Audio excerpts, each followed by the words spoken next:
Catherine Bernardo, walang pagsisisi sa 11 years relationship niya kay Daniel Padilla. Sa kanyang unang guest appearance sa isang talk show, ibinahagi ni Catherine na wala siyang pinagsisisihan sa kanyang 11 years relationship kay Daniel. Inilarawan niya ang kanilang relasyon bilang 11 beautiful years na malaki ang naging kontribusyon sa kung sino siya ngayon.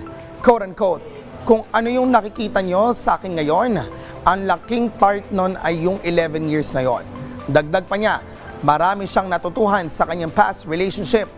Marami rin siya natutuhan tungkol sa sarili niya. Na-realize niyan ang pagmamahal ay matatagpuan kahit saan, sa pamilya, kaibigan o romantic partners. Sa kabila ng breakup, sinabi ni Catherine na mas naging matatag siya.